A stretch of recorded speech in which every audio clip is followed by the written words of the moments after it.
disons merci ce matin, Seigneur. Merci pour ta présence au milieu de nous.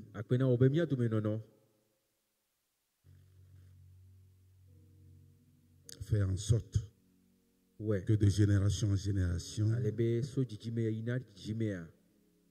que nous soyons des serviteurs de l'Éternel.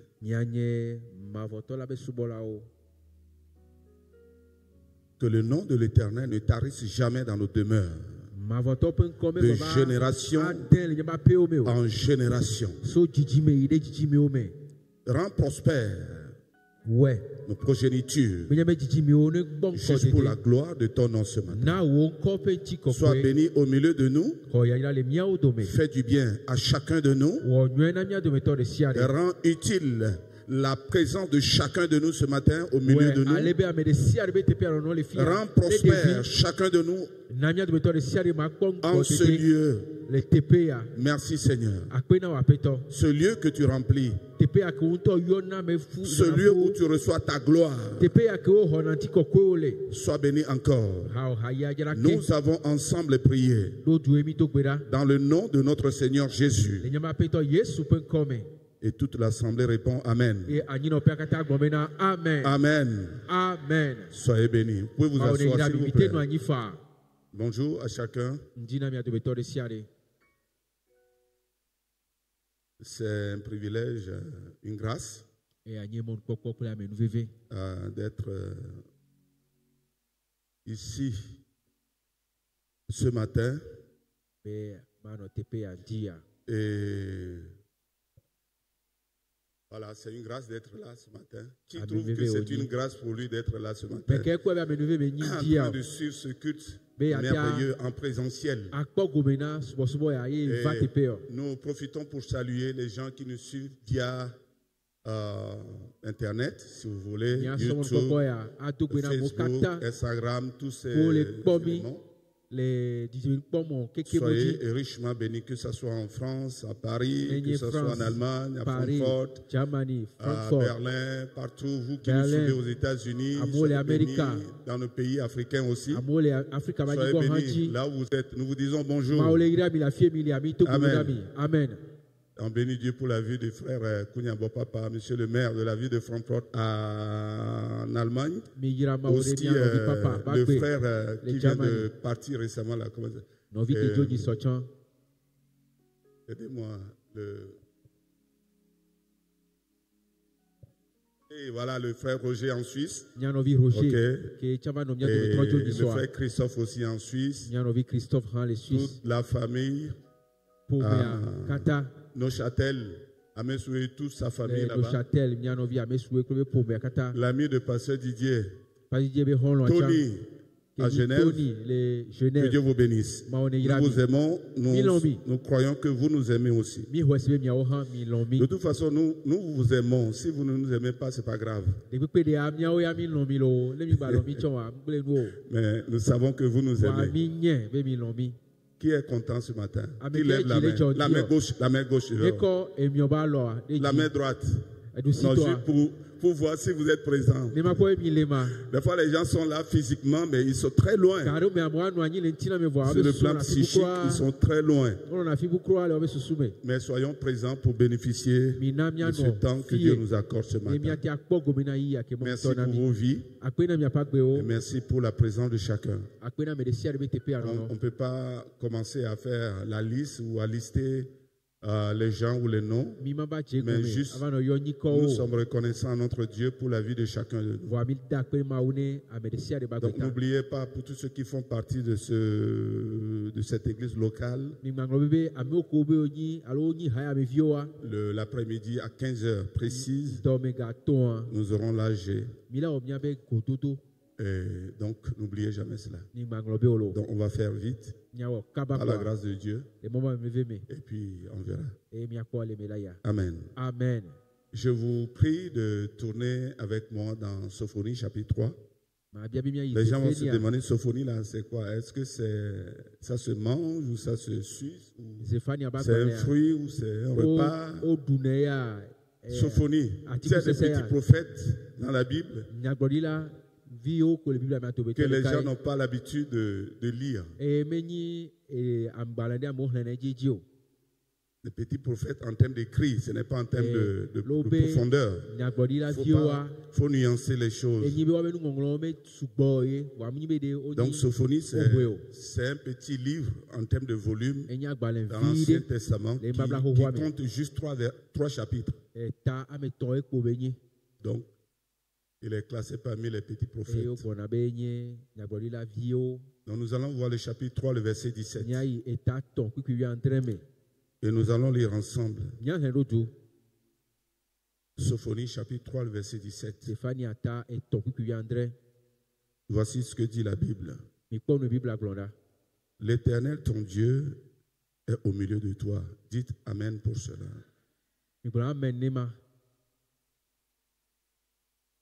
L'Éternel, ton Dieu, est au milieu de toi, comme un héros qui sauve. Amen. J'aurais besoin de chaises. Je dis rien parce que je ne sais pas si je peux tenir jusqu'à la fin, mais bon. Ça va faire que je fais vite. Non, ok, pourquoi pas. Voilà, au cas où.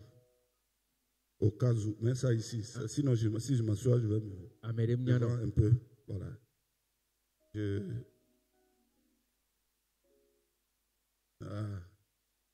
Pour me donner la force. Le mieux, c'est que je m'asseye. Je connais mon corps. Donc, excusez-moi. Vous avez compris? Hein? Les notes, tu gardes les notes, ça est ici. Bon, on va voir aussi, on va faire les deux. Ok, donc dans Sophonie, chapitre 3, le verset 17. L'Éternel se présente et il dit: Je suis Dieu. Je suis au milieu de vous comme un héros. Et le but pour lequel je me tiens au milieu de vous comme un héros, c'est de vous sauver. Ce matin, Dieu va sauver la pensée de certaines personnes. Dieu est prêt pour nous sauver de beaucoup de choses.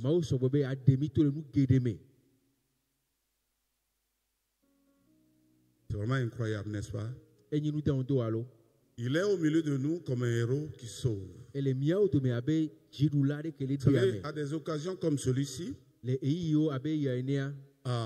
fois je me pose la question, pourquoi je dois aller à l'église? Pourquoi aller dans les rassemblements? C'est quand même une question pertinente. Je ne sais pas si vous voyez la chose. Pourquoi je dois aller à l'église? Pourquoi vous êtes à l'église ce matin? Vous savez, lorsqu'on donne sa vie à Jésus-Christ, même si on ne va pas à l'église, nous sommes sauvés. Ça, c'est la vérité biblique. Autrement dit, ce n'est pas le fait que quelqu'un va dans une église locale comme celle-ci qui fait que la personne ira au ciel. C'est quand la personne reçoit Jésus-Christ comme son Seigneur et son Sauveur que cela lui donne et le passeport et le visa d'entrer dans le ciel.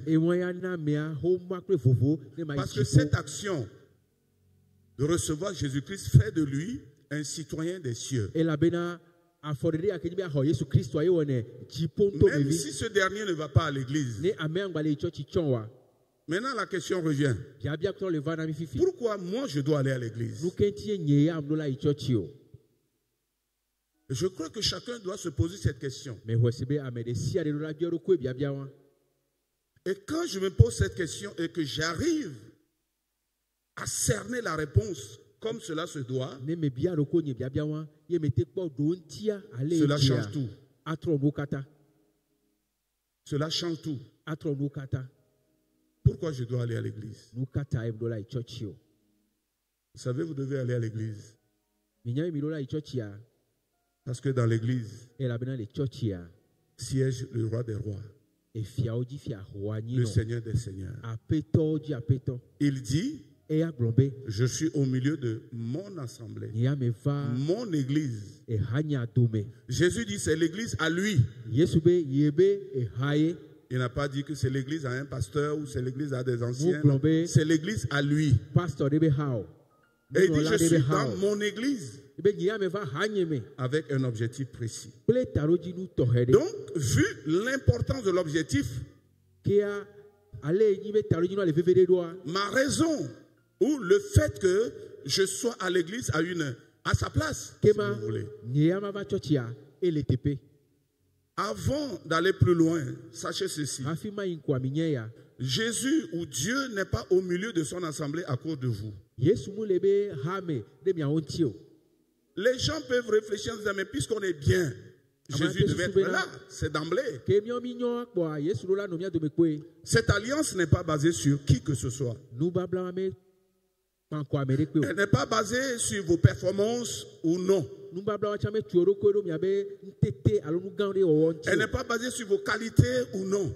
Mais le fait que Dieu soit au milieu de son assemblée pour un but précis est basé sur Dieu lui-même. Dieu, en faisant cette alliance, n'a pas fait appel ou n'a pas dealé, si vous voulez l'expression là, avec l'être humain. Parce que l'être humain est changeant. Aujourd'hui on dit oui, demain on dit non. Hier on dit non, aujourd'hui on dit oui. Aujourd'hui on dit hurrah à lui. Mais demain on dit qu'il soit lapidé.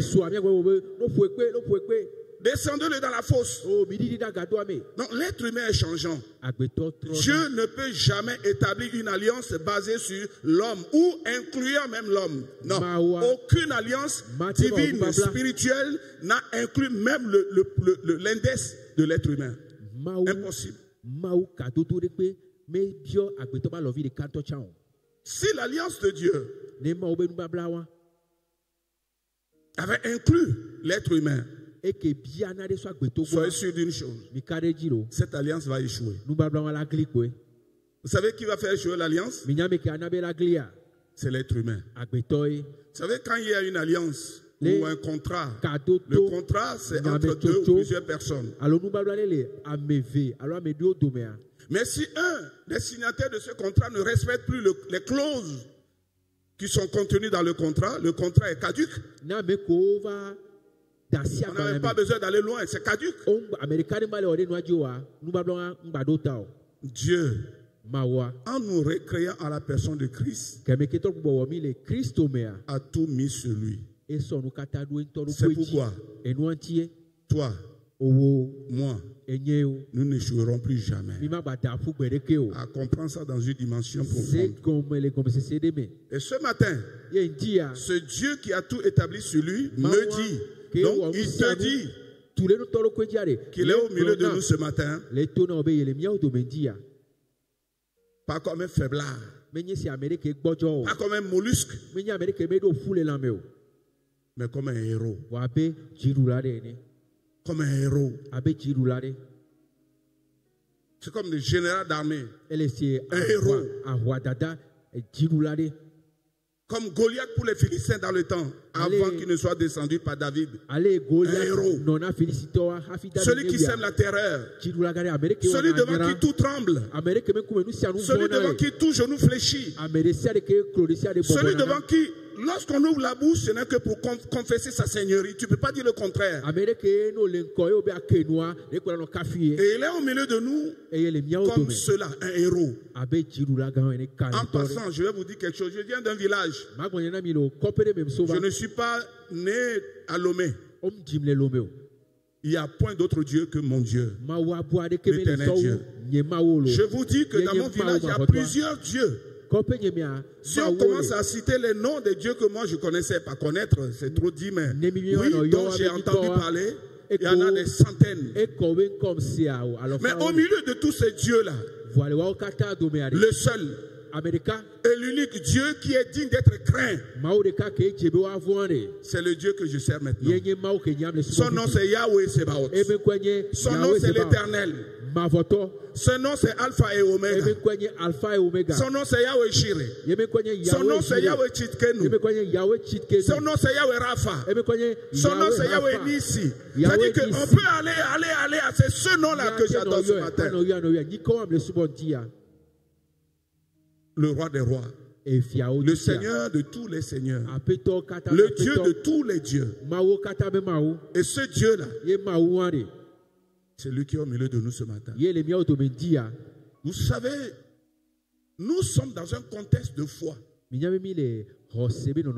à plusieurs reprises, que ce soit dans Hébreu, que ce soit dans Malachie, que ce soit dans pas mal de Romains aussi, il est question que et mon juste vivra par la foi. Il n'y a pas de progrès spirituel signifiant en dehors de la foi. C'est pas possible. C'est ce Dieu qui est au milieu de nous ce matin.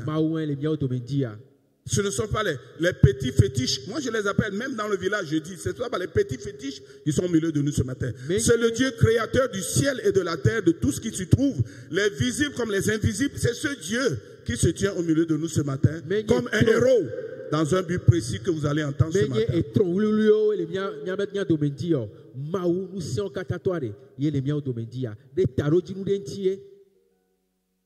Dites Amen. Amen. Disons ensemble Alléluia. C'est à cause de ce Dieu que cet homme qui vient de témoigner aujourd'hui là continue à conserver le souffle de vie. C'est paradoxal et c'est ridicule la vie. C'est ridicule. Je connais l'histoire de bout en bout. Certains même qui lui venaient en aide, ils étaient déjà morts. Et lui, il est vivant. Et tu me dis ce matin qu'il n'y a pas d'impossibilité en Dieu que nous servons, n'est-ce pas? Il n'y a pas d'impossibilité avec notre Dieu. Nous pouvons confesser que c'est possible.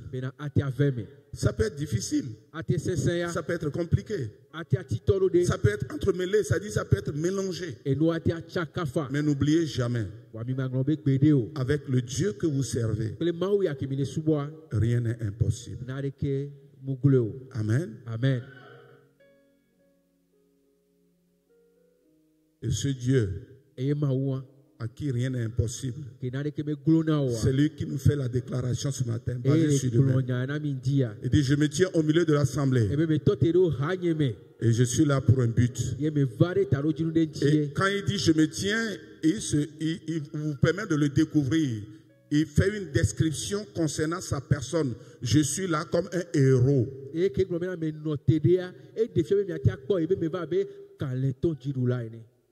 Vous savez qu'il y a certaines personnes qui peuvent vous approcher, qui peuvent venir dans vos assemblées et tout ce que vous voulez dans vos maisons, mais pour un autre but que autre chose. Je peux venir, quelqu'un peut venir ce matin ici dans le but de nous espionner. Voir qu'est-ce qu'on dit. Est-ce que nous disons la politique? Est-ce que nous faisons de la politique? On n'a pas le temps pour la politique. Nous avons tout notre temps pour le roi des rois.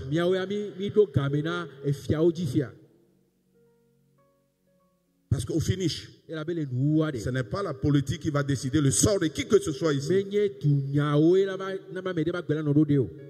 C'est le Dieu dont nous parlons là, qui va déterminer ton sort. Dis Amen pour cela aussi. Et donc, quelqu'un peut venir avec un autre objectif, une autre pensée.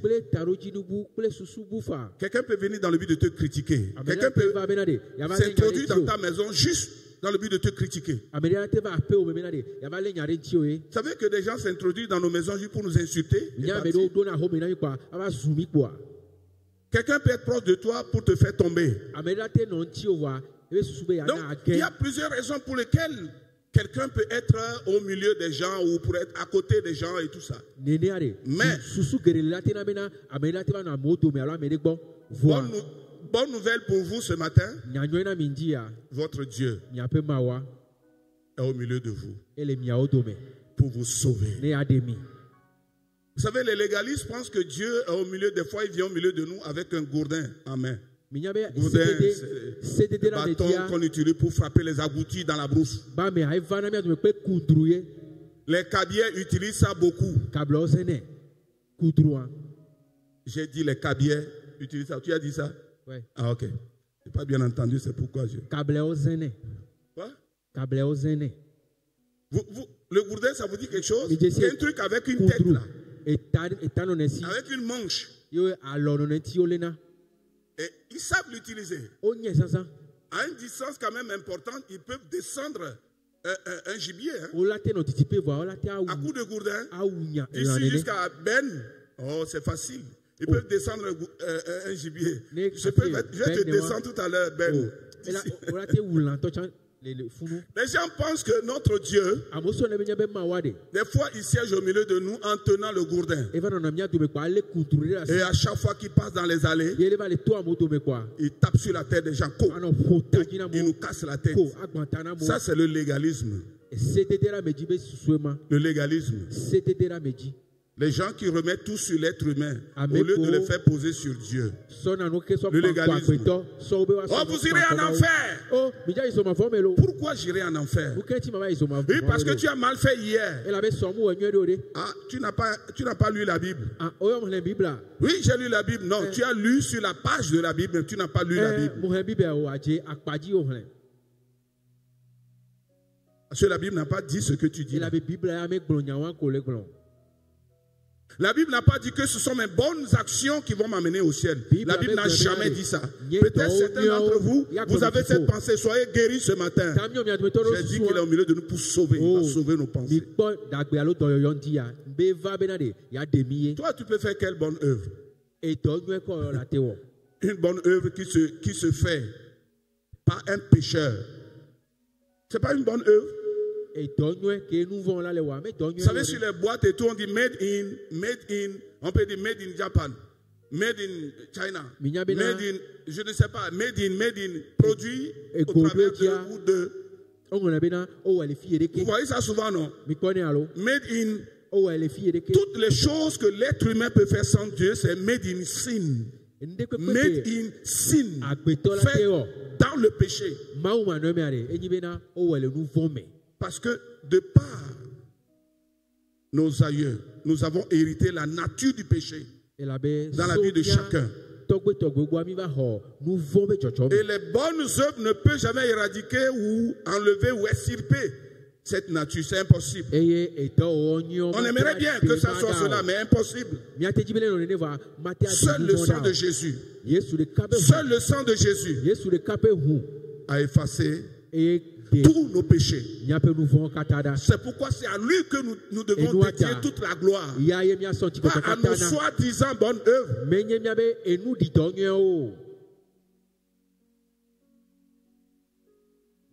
Ce Dieu, quand il vient au milieu de nous, il ne soulève pas le gourdin. Quand il vient, il dit: mon fils, je suis là pour te sauver. Je sais que tu luttes dans ton âme.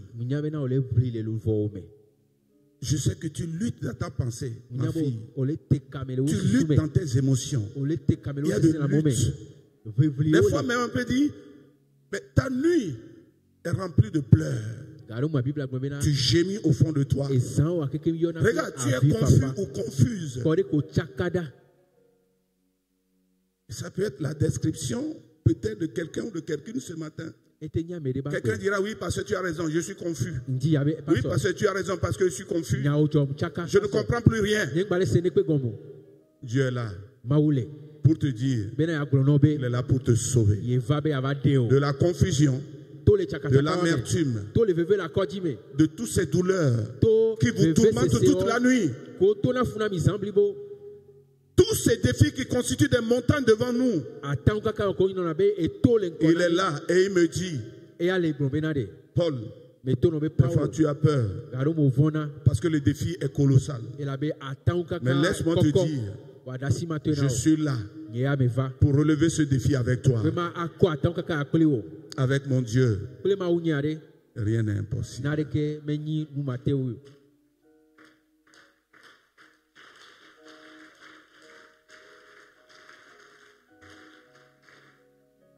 Il est là pour sauver. Le deuxième point, il n'est pas juste là pour te sauver. Oh, alléluia. Alléluia. Dieu est là ce matin. Essaie de comprendre ceci. Il est là ce matin pour faire de toi son sujet d'allégresse et de joie. Dieu est là ce matin pour faire de toi son sujet de gloire, de joie. Vous savez, lorsque vous gagnez des trophées, vous l'exposez sur un étalage, une table, je ne sais pas, une étagère, afin que tous les passants, tous les amis qui entrent, voient le trophée et qui le relient le trophée avec ce qui s'est passé et qui vous donne, qui vous fasse l'éloge si vous voulez. Qui disent congratulations comme le disent les Anglais. Tous qui reçoivent les médailles après avoir lutté n'enfuient pas les médailles ou les trophées dans quelque chose. On l'expose pour exhiber notre exploit. Et ces médailles, ces trophées, quand on les voit, ça constitue notre joie. Ces trophées, ces médailles constituent la joie même des nations. Vous imaginez, vous êtes parti aux Jeux olympiques, par exemple. Togolais. Et vous raflez les médailles en or. Vous raflez ça. Natation, vous raflez médaille d'or. Boxe, taekwondo, vous raflez ça. Quoi encore? Alpinisme. Alpinisme, vous raflez ça. Équilibriste, vous raflez ça. Football, vous raflez ça. Quoi encore? Volleyball, handball, vous raflez tout ça. Je vous garantis, tous ces médailles et trophées certainement constituera un sujet de gloire pour le Togo, pour le pays. Et même peut-être avant d'arriver, vous risquez de voir le président de la République à l'aéroport vous accueillir. Vous risquez ça. Mon Dieu dit, moi qui ne suis rien, moi à qui les gens disent, mais toi tu peux quoi? Moi à qui les gens disent, mais toi tu penses que tu es quelque chose? Moi à qui les gens ont essayé de vilipender, insulté, méprisé. Dieu me dit, viens, je vais te dire quelque chose. Je suis là ce matin. Tu sais le pourquoi? Je veux faire de toi mon sujet de gloire. Alléluia. Alléluia. Mon sujet de gloire. C'est incroyable avec Dieu. C'est vraiment incroyable de suivre Dieu, d'être avec Dieu. Les gens ont ce qu'on appelle des conclusions hâtives sur leurs semblables. Et ils font faux. Ils font tout faux. Dieu dit, tu sais, je ne vais pas seulement te sauver, mais je vais te placer comme un trophée sur ma grande table. Et lorsque les anges vont regarder vers là, toi tu feras ma gloire. Incroyable. Incroyable. Ça veut dire quoi? Il y a de l'espoir pour moi. Quand je dis moi, je suis en train de vous dire, il y a de l'espoir pour toi. C'est les gens qui peuvent dire non, c'est fini pour lui. Qui t'a dit que c'est fini pour lui? Qui t'a dit ça? Qui est le dernier à prononcer le verdict? Le grand juge, c'est qui? C'est pas le procureur de la République. Ce n'est pas le procureur de la République. Il fait partie de ce collège, de ce corps de justice, mais il n'est pas le dernier à prononcer les mots. Ce n'est pas les substituts. Ce n'est pas les juges numéro 2, numéro 3, etc. Il y en a. C'est celui qui prononce le dernier mot. Celui qui dit, et puis on applique, c'est le juge principal. Et ce juge principal, pour ta vie, pour ma vie, c'est l'Éternel Dieu qui est au milieu de nous ce matin. Et qu'est-ce qu'il dit? Je vais faire de toi un trophée, une médaille. Et lorsque les gens te verront, les gens ne pourront plus se moquer de toi. Je vais ôter dessus ta tête l'opprobre qui planait autrefois. Qui planait autrefois sur toi. Mais maintenant, c'est fini. C'est fini. Je déclare que c'est fini parce que c'est à mon pouvoir de déclarer que c'est fini. J'ai le dernier décideur à mes côtés. C'est Dieu. C'est fini. Il dit qu'il fera de moi. Il dit qu'il fera de toi. Il dit qu'il fera de l'église qu'il a constituée par le sang de son fils. Qu'il ôtera l'opprobre ancienne au-dessus d'elle, au-dessus de toi. Et donc je déclare ce matin que c'est fini. Amen. Reçois-le pour toi. J'ai dit, nous sommes dans la dimension de foi. Nous sommes dans la dimension de foi. Regarde ce que ton Dieu dit. C'est une des raisons pour laquelle il dit dans Ésaïe chapitre 54, le verset 2. Il dit ceci. Il dit, élargis l'espace de ta tente. Il vient me dit, mais Paul, j'étais cartésien, j'étais limite dans ma pensée, dans ma conception. Limite. Et il dit, il rit. Et il dit, élargis l'espace de ta tente. C'est trop restreint. Tu peux t'épanouir plus que cela. Et il dit, Ben Samé, élargis l'espace de ta tente. Dis Amen. Amen. Et dis au frère, le géant là, Dominique. Mais toi, en élargissant l'espace de ta tente, tu dois aussi l'élargir vers le haut. Hein, sinon... Non, je blague. Élargis l'espace de ta tente. Vous savez ce que ça veut dire? Dieu veut vous mettre au large. Alléluia. Dieu veut nous mettre au large. Vous savez, dans la vie de certains, c'est tellement coincé à tous les niveaux. C'est coincé, il n'y a pas d'espace pour bouger. Que ce soit le boulot, que ce soit la maison, que ce soit dans la société, même dans l'église, les gens sont coincés. Dieu dit, en l'instant T, élargis l'espace de ta tente. Alléluia. Alléluia. Élargis l'espace de ta tente. Vous savez pourquoi? Dieu veut entrer. L'espace que tu as là, c'est trop petit. Dieu veut entrer. Élargis l'espace de ta tente. Et je disais autrefois, je ne sais pas où, quand, Dieu veut entrer dans le seul but, comme on le dit toujours, dans le but de vous communiquer une saison. Nous sommes au début de l'année, deuxième dimanche de l'année en cours, en 2025. Mais qu'est-ce que c'est bon pour moi de croire ce matin? Que le meilleur pour moi est à venir. Alléluia. Alléluia. Pourquoi? Dieu s'est impliqué dans ma situation. Et sa présence change toutes choses. Ça répare l'irréparable. Ça corrige chose impossible.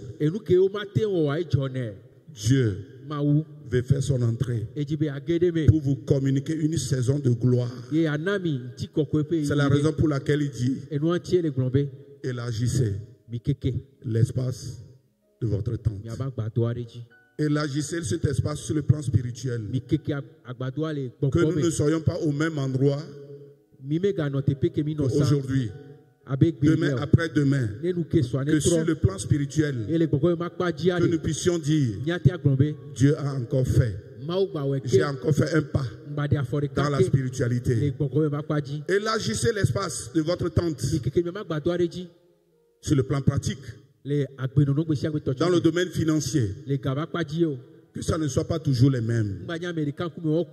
Que Dieu s'implique dans votre histoire. Je ne peux pas parler sans toucher aussi les finances en termes de Dieu. Fais quelque chose à ton peuple. Parce que je sais le contexte dans lequel nous vivons. Je sais le pays dans lequel nous vivons. Je sais le continent dans lequel nous sommes. Nous avons besoin vraiment. Les gens peuvent mourir à cause de peut-être 5 000 ou 2 000. Les gens peuvent aller en prison à cause de 10 000. Les gens peuvent dire qu'il faut que Dieu s'implique dans nos affaires.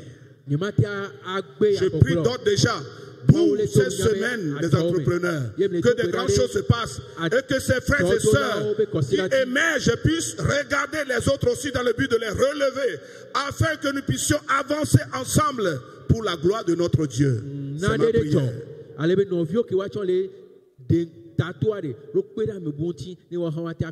Élargissez votre tente, l'espace de votre tente, sur le plan matériel. Quelqu'un a dit un jour, moi, si j'arrive à avoir le vélo, c'est suffisant. Il n'y a pas de problème. J'admire cette humilité stupide. J'admire ça. Mais c'est juste une humilité stupide. Je ne suis pas, vous me connaissez. Mais ne nous laissons pas, c'est-à-dire ne faisons pas la guerre avec Dieu. La parole, la promesse de Dieu qui nous dit que nous pouvons élargir l'espace de notre tente. Mais nous, on bloque, non, vélo. On dit non, ouvre un peu pour que la moto rentre. Non, vélo. Arrêtez ça. Je dis ceci, et vous me connaissez. Vous savez que dans peu de temps, il peut sortir au milieu de nous ici des milliardaires. Est-ce que vous savez ça? Non, là, pasteur, tu exagères. Non, là, pasteur, tu exagères. Là, pasteur, tu exagères. C'est toi-même qui exagères. Dans la médiocrité. C'est toi-même qui exagères. Dans la négativité. Je ne suis pas dedans avec toi. Mais je sais que j'ai un Dieu qui peut te prendre de zéro et peut t'amener là où il veut. C'est pour cette raison que je ne bénis ou je ne dis jamais à quelqu'un Dieu va te rendre au centuple. C'est une manière de restreindre encore la pensée, la capacité de Dieu d'agir dans la vie de quelqu'un. Dieu va te bénir au centuple. Dieu va te bénir au centuple. Toi-même, tu entends bien ça? On te donne quelque chose, Dieu va te répondre au centuple. Est-ce que tu entends bien ça? Après, tu me dis oui, dans la Bible. Il faut voir le contexte. Voici ce que je dis sur ta vie. Dieu te bénira, basé sur la disposition de sa capacité. S'il veut te donner 1000, moi je dis 100. Attends, là je suis contre tes intérêts. Si Dieu lui veut t'amener à 2000, moi je dis 100 et 1000, il n'y a pas une différence. Laissez Dieu déverser sa bénédiction sur qui il veut, comme il veut, quand il veut, où il veut. Mais personne n'a dit quand pour le faire là, il n'ira pas poser la question à un farfelu là qui est contre tes intérêts. Est-ce que tu veux que je le bénisse? Non, il ne pose la question à personne. Il le fait de lui-même. Et quand il le fait propre. Ça va se passer. Donc ne retenez pas. Élargissons l'espace de notre temps. Parce que Dieu a toujours décidé d'être au milieu de son peuple dans le but d'agir en notre faveur. Et je finis en disant, vous savez pourquoi on doit élargir l'espace de nos tentes. Le verset 3 d'Ésaïe 54. Le verset 3 dit, tu te répandras. Tu te répandras, oui, c'est ça l'expression. Tu te répandras. C'est comme on n'a pas dit tige, on n'a pas dit truc de, comment on appelle le fruit là? Le fruit qui sent bon là. Passion, merci beaucoup. Qui a dit ça? La personne qui a dit, après vous allez me voir, je vous donne une tasse de café.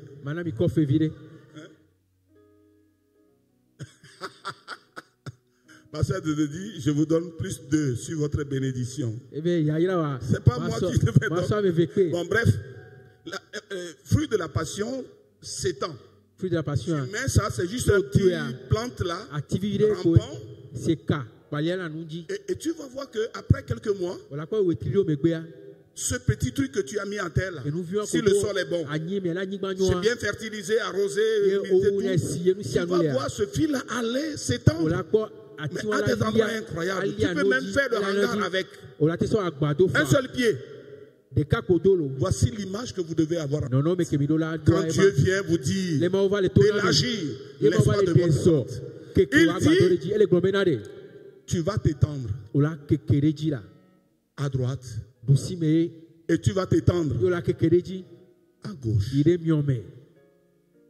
Tu vas t'étendre à droite et tu vas t'étendre à gauche. Et j'aime ça.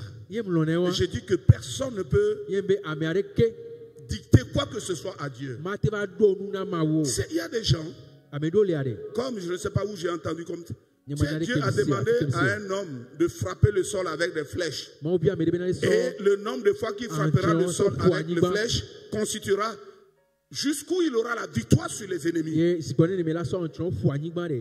Mais combien de fois l'homme a frappé la terre? Combien de fois? Et qu'est-ce qui s'est passé? Le prophète s'est réjoui, mais il s'est énervé. 3 fois, il a frappé, pam, pam, pam. Et dans sa tête, il se dit quand même, je ne vais pas abuser de Dieu. Je ne vais pas abuser de la bonté de Dieu, de la grâce de Dieu. Écoutez-moi bien, avant de continuer. Vous n'abuserez jamais assez la bonté et la grâce de Dieu. Dis, oh, j'ai assez abusé. Ça n'existe pas. Parce que ces choses constituent comme un puits sans fond. Partout où tu iras, plus tu iras en profondeur, tu ne toucheras jamais un fond. Et donc ce dernier se dit, mais une fois, 2 fois, 3 fois. Et le prophète s'est dit, mais pourquoi tu t'es arrêté? Tu pouvais aller plus que ça. Et Dieu n'a rien contre ça. Hey, reçois cette pensée ce matin. Reçois ce message ce matin. Et rêve grand. Rêve grand. Et ne dis pas, oh, c'est exagéré. Je sais avant de parler de milliards ce matin. Ce milliard, c'est des centaines de millions. Ou des dizaines de millions. Milliards. On compte à milliards pour le moment. On compte à milliards pour le moment. Mais c'est trop. C'est jamais trop. Laisse-moi te poser une question. Les gens qui comptent des milliards là, combien de cornes ils ont sur la tête? Combien de bras ils ont? Ou bien ils ont des bras comme les hindouistes, les vaudous indiens là. Une femme avec 10 000 bras, c'est ce qu'ils ont. C'est des êtres humains comme vous et moi. Et si vous entendez parler du début de certains, vous allez rire. Certains qui sont arrivés aujourd'hui, si vous connaissez leur début, vous allez rire. Vous allez dire non, toi aussi, il ne faut pas blaguer. Il ne peut jamais arriver là. Mais ce que Dieu dit, il se tient derrière cela. pour l'accomplir. Jérémie 2:12. Dieu se tient derrière sa parole pour l'accomplir. Ce matin, ne retiens pas. Tu sais pourquoi? Tu vas t'étendre. Loin à droite et loin à gauche. J'ai aimé que Dieu n'a pas restreint cette pensée en disant, mais vous élargissez l'espace de votre tente, mais 2 mètres à gauche, 2 mètres à droite. Non, il n'a pas donné de limite. Toi, dans la limite que tu veux. Toi, dans la limite. Écoutez, je vous donne 1 seconde ou 1 minute. Donnez la limite de jusqu'où vous voulez élargir l'espace de votre tente dans votre tête. Donnez la limite.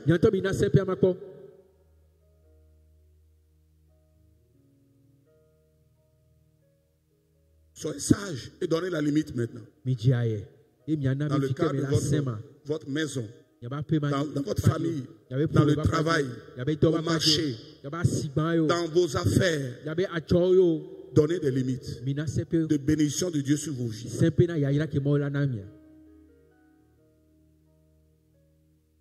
Qu'il soit fait selon ta déclaration interne dans ta tête maintenant. Que cela soit ainsi. Et que Dieu te démontre, selon Malachie chapitre 3, qu'il n'est pas un homme pour mentir. Il n'est pas un fils de l'homme pour se repentir. Qu'il te montre que ce qu'il a dit, il se tient toujours derrière cela pour l'accomplir, afin que son nom soit dans la bouche de tout être humain tout le temps. Dieu te bénit aujourd'hui. Dieu te bénira demain. Dieu te bénira après-demain. Que la bénédiction, la gloire de Dieu repose sur la vie de chacun de vous. Au nom de Jésus-Christ de Nazareth. Amen. Amen. Amen. Amen. Que Dieu vous bénisse.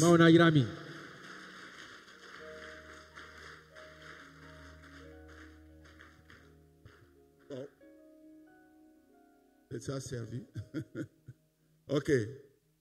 Donc, dernière chose et puis je vais m'asseoir. Non, je vais déplacer mon... Comment dire? Ok. Mon assise, comme vous voulez. Qui aime Dieu ce matin? Que cela soit ainsi pour vous. Et laissez Dieu s'introduire dans votre affaire, dans votre vie. Parce qu'il fait mieux que quiconque. Il le fera juste pour sa propre gloire. Il est au milieu de nous. Que sa présence soit bénéfique pour chacun. Afin que vous ne dites, non, je suis venu ici, j'ai perdu mon temps. Non. Que sa parole s'accomplisse dans vos vies. Et que le culte d'aujourd'hui soit marqué en couleur. Et vous allez témoigner au milieu de votre peuple, de vos nations, de vos maisons, de vos contrées. J'ai un Dieu et c'est lui qui l'a fait. Soyez bénis. Amen. Amen. Ok, je vais demander au portier de conduire le tronc. Nous allons